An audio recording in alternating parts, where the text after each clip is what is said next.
Donc là, nous sommes sur la gamme Vanderhall. Oui. Alors, c'est quoi comme modèle? Vanderhall. Vanderhall, donc on est en présence du modèle Carmel standard devant nous. Le modèle Carmel est le haut de gamme de la marque Vanderhall, hein, c'est-à-dire qu'il se décline dans différentes familles. On a la famille Venice, on a la famille Edison et on a la famille Carmel et d'autres à venir. Pour le Carmel, 4 modèles. Le Blackjack, qui est vraiment le modèle de base. Le Carmel standard comme là. Après, on a la version GT et la version GTS. D'accord. À l'intérieur, vous avez un GTS. Tout ça, ça va se décliner sur différentes finitions. Dans tous les cas, on est sur une motorisation donnée officiellement en Europe à 185 chevaux, 193 aux États-Unis. C'est pour ça que vous pouvez voir les deux puissances décrites, puisque le calcul de puissance n'est pas tout à fait pareil. Et on est sur une boîte automatique 6 rapports. D'accord. Cette boîte automatique-là est issue, c'est une vraie boîte automatique. C'est pas séquencé, c'est pas une robotisée, c'est une vraie boîte automatique qui, suivant les finitions, peut être avec des palettes au volant sur le Carmel. Donc la version qu'on a à l'essai, c'est celle-ci, qui est la version de base. Donc le moteur, pour y revenir, c'est un 1,5 litre turbo, qui est issu de General Motors, qu'on peut retrouver sur certaines Opel. Toute la partie suspension du véhicule a été étudiée de façon à ne pas prendre de place, puisqu'on retrouve les amortisseurs en longitudinal ici, avec des barres de traction, un peu comme dans le système F1. D'accord. Monobras arrière, avec un amortisseur, pareil, qui gère la suspension. D'accord. Après, l'intérieur, c'est vraiment luxe. Donc, alors, au niveau du travail de l'intérieur, vous avez différentes finitions. Sur les Carmel, on est sur une finition standard noire, Vitex. Ensuite, on passe sur du cuir. Cuir, suivant les finitions, qui va être en marron, en noir ou en rouge. On a un tableau de bord complet à partir d'ici, avec le chauffage. On a les sièges chauffants. On a le système Bluetooth qui nous permet de nous connecter pour avoir la musique. On a le régulateur de vitesse. Les antipatinages, qui à aujourd'hui, vaut mieux laisser. Ce qui est la sécurité routière. Après, si on est dans un usage sportif, c'est autre chose. Et un tableau de bord qui est relativement complet. Donc là, ici, vous avez quoi alors? Alors, au niveau du tableau de bord, jauge à carburant classique, votre compteur de vitesse, le compte-tour, avec ici la température d'eau, le rapport de vitesse engagé et la pression turbo. Ici, pour allumer la voiture. Là, oui, parce qu'on est sur un système de démarrage à distance sans clé. C'est-à-dire que la clé, là, elle est peut-être rangée ici. Vous l'avoir depuis ici, voilà. Vous avez vos clés comme en automobile que vous mettez dans votre poche. Et vous êtes parti. Et ces boutons-là, c'est pour warning. Ça, je pense que c'est l'ESP. Oui, l'antipatinage. Antipatinage. Et les deux boutons de régulateur. Et le Bluetooth. Et en dessous, la partie chauffage. Chauffage. Et du coup, les enceintes, elles sont où alors? Elles sont rangées là. Vos enceintes sont de chaque côté. D'accord, ok. Un petit rangement derrière les sièges qu'on peut retrouver. Vous avancez le siège, ça vous permet. Voilà, vous retrouvez toute la partie rangement derrière, profonde, puisqu'on va jusque là-bas. D'accord, c'est parti. Qui permet de partir en week-end tranquille. Et vos commandes de siège chauffant ici, si vous rentrez de nuit. Que vous avez, d'accord, ok, chauffant. Et ce bouton-là, ça sert à quoi? C'est justement ce qui va vous permettre de commander votre téléphone dans la version Bluetooth. Ok, ça marche. Ici, c'est pour ouvrir le capot? Non, c'est pour ouvrir les portes. Ah, pour ouvrir les portes, d'accord. Antagoniste. Voilà, vous êtes sur des portes comme ça. D'accord. Et un petit bruit sympathique à la fermeture. Oui, ça fait pas comme Je vais vous ouvrir le capot. Ah oui, d'accord, c'est à l'intérieur. On est sur un moteur qui va être très discret, puisque le moteur est un moteur typé automobile, donc aujourd'hui... Oui, on voit pas grand-chose en fait. Non, parce que les moteurs aujourd'hui sont très cachés. Ce qui est l'avantage pour quelqu'un qui n'a pas envie de mettre les mains dans le moteur. On est sur un moteur moderne, où à part la jauge à l'huile, on n'accède à rien. On est sur quelque chose de tout à fait conventionnel. Et ça, ce tuyau, c'est quelque chose pour la puissance ou rien à voir? Là c'est le tuyau qui vient alimenter toute la partie moteur. D'accord. Et est-ce que ça, je pense que ça va quand même consommer un petit peu ou ça va? Qu'est-ce qu'on peut appeler consommer? En usage normal et puis... En usage normal? Moi, pour avoir fait de l'autoroute, sur autoroute, ville, tout ça, on est sur une moyenne de 8 litres. D'accord, oui, Ce donc qui ça est va. tout à fait raisonnable pour un moteur comme ça. Et le réservoir, il fait combien du coup? On est sur un réservoir Ouais. de 28 litres de tête. Ah oui, donc c'est pas non plus énorme. En fait, non, mais 300 km D'accord, d'autonomie. bon, ça va, oui. Donc voilà. Et alors, du coup, oui, les pneus, c'est quoi comme taille? Alors, c'est partout pareil? Non, suivant les modèles, les tailles vont être différentes. Alors, je vais vous dire, je n'ai pas toutes les tailles en tête. Hein. Là, sur celui-ci, on est sur du 235 en 19. D'accord. Hein. C'est du pneu gomme tendre pour avoir une bonne adhérence, un pneu qui travaille à chaud. D'accord. Ici, les rétroviseurs. Et pour mettre l'essence, justement, c'est où alors dans cette voiture? C'est tout ça. Ah oui, d'accord. Notre réservoir est à l'arrière. D'accord. C'est dévissé ou Classique. Ah, pour savoir. Ah oui, c'est bien fini aussi. Ah, ouais. Ah oui, c'est très simple. Et donc, elles viennent des États-Unis directement? L'usine est aux États-Unis de fabrication de ces véhicules-là. Ouais. Ils arrivent en Europe. Ouais. On adapte à l'homologation européenne tous les véhicules, puisqu'il y a plein de modifications à faire pour être réglementaire en Europe. Et après, elles sont mises en distribution. Et je crois que l'usine, elle est toujours en Utah, c'est ça? Voilà, c'est ça. Ouais. C'est fabriqué depuis 2010. Voilà. D'accord. Ouais, très juste. Okay. Et donc c'est un monsieur qui a eu l'idée de créer ça, donc Stephen Hall, qui a voulu créer ça pour se faire plaisir, je pense. Alors à la base, oui, il est quelqu'un qui était en recherche d'un véhicule atypique et qui avait envie de se faire plaisir sur un véhicule. D'accord. Il a commencé à créer 3 roues avec un moteur à Harley. Et après, il a développé pour améliorer. Et on est arrivé progressivement à ces véhicules-là, qui sont des véhicules, je dirais, avec une finition aujourd'hui. Qui vont toucher et tout le monde, que tout le monde est capable de prendre en main et qui sont soignés avec de la performance. Donc avec aussi le gros avantage d'être en catégorie tricycle, je dirais qu'aujourd'hui, ce qui permet d'avoir des moteurs performants, sans en avoir l'inconvénient aujourd'hui de tout ce qui est, là je vais employer le mot malus, entre guillemets, parce qu'il n'y a pas de malus. Il n'y a pas de malus sur un tricycle. Oui, c'est vrai. Donc c'est un point très intéressant pour quelqu'un qui a envie de se faire plaisir.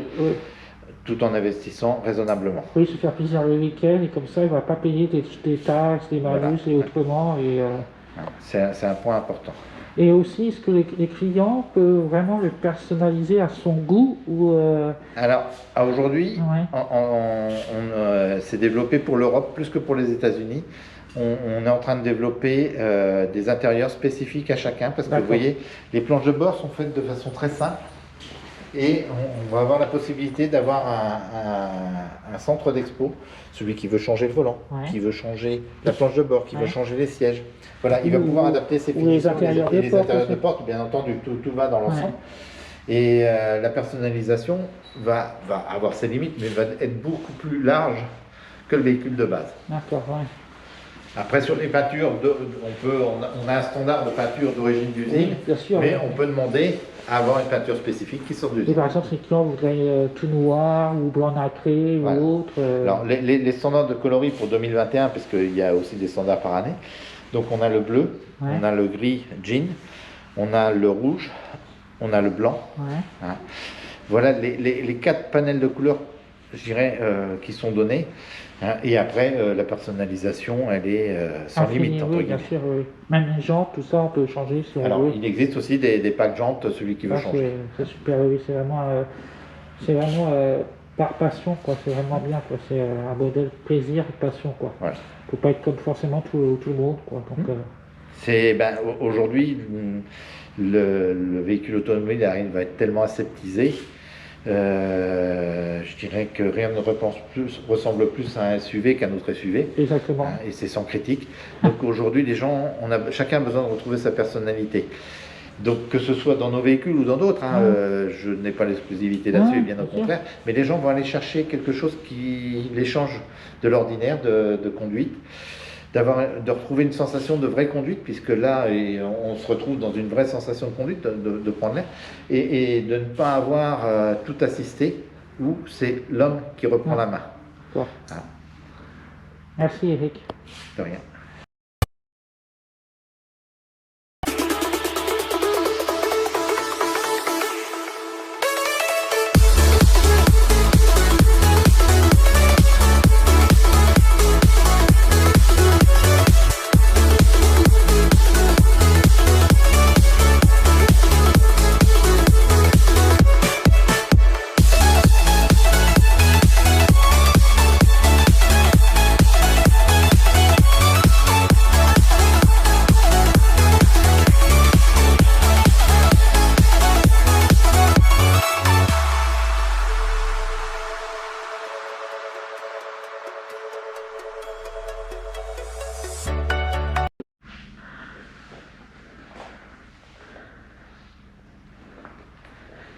Donc, Eric, ça c'est le modèle électrique. Oui, le modèle Edison. D'accord. Alors, l'Edison reste dans la même lignée que le Venice, à l'exception de la forme du capot avant qui va être un peu différente, qui vous souligne que c'est l'Edison. L'Edison, c'est 2 moteurs électriques de 70 chevaux chacun, ce qui fait une puissance globale de 140 chevaux, pour un poids qui est similaire, puisqu'on est autour des 650 kg. Une autonomie réelle d'environ 300 km. Bon, c'est vrai que quand on joue, je dirais que là on l'oublie cette autonomie-là, mais sur un roulage standard, c'est le véhicule, je dirais aujourd'hui, qui va vous permettre pour les gens qui sont dans le milieu urbain de se déplacer et d'avoir un jouet. Voilà, c'est ça. C'est un jouet. C'est ça en fait quand vous avec accélérez. Avec une plein air qui a des performances d'accélération très fortes. C'est on-off quoi. C'est on-off. Voilà. Et dans un contexte, je ne vais pas dire de silence total, parce qu'un moteur électrique fait du bruit quand même, mais qui répond à une idéologie et qui répond à une simplicité d'utilisation et d'entretien.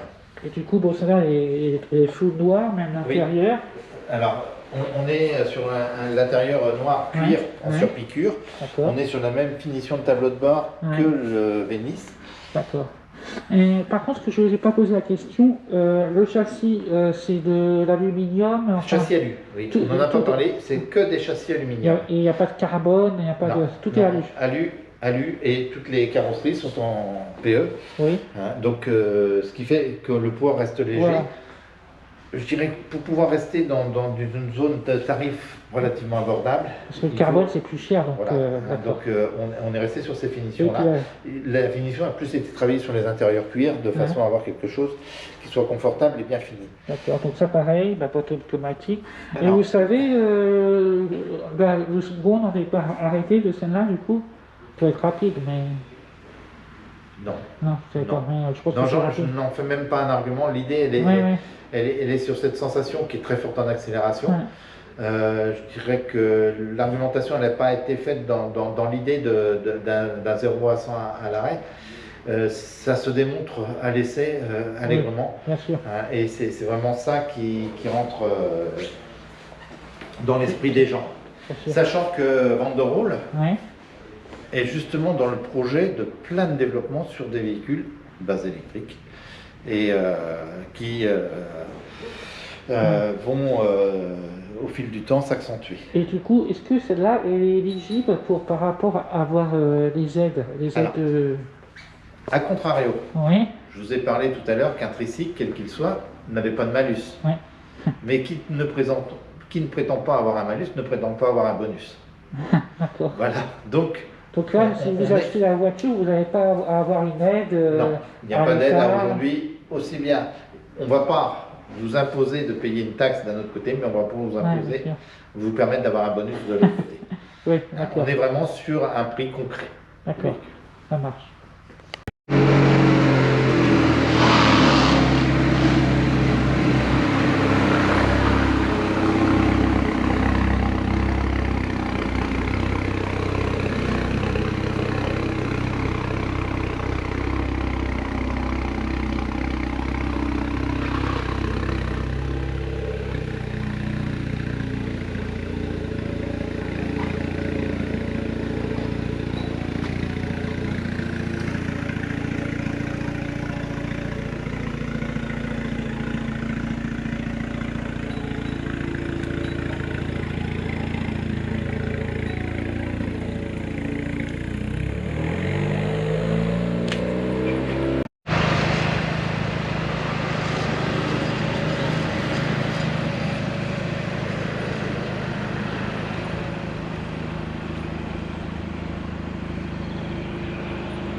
Donc les clés, je les ai laissées dans la boîte à gants.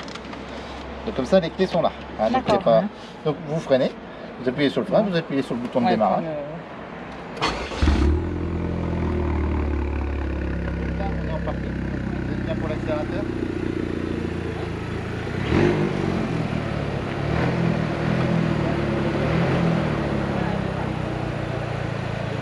On regarde le bouton de frein, on choisit. Donc l'affichage de la position de vitesse, soit vous allez l'avoir ici, ou vous allez l'avoir ici. D'accord. Hein, donc Ouais. il suffit d'appuyer sur le levier, je vous laisse faire, et de tirer en arrière tranquillement. Hein, donc la marche arrière, 2, Ah oui, ça y est. là vous êtes en première là, vous voyez. Voilà, ici sur le petit Donc, encadré en donc fait. dès qu'on va lâcher, ça va, Ça va démarrer un petit peu. ça va avancer.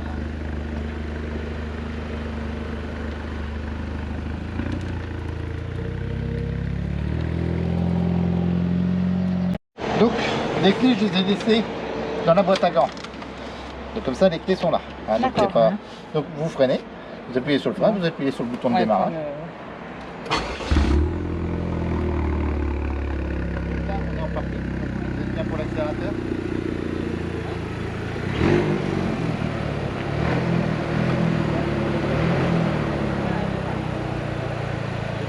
On regarde le bouton de frein, on choisit.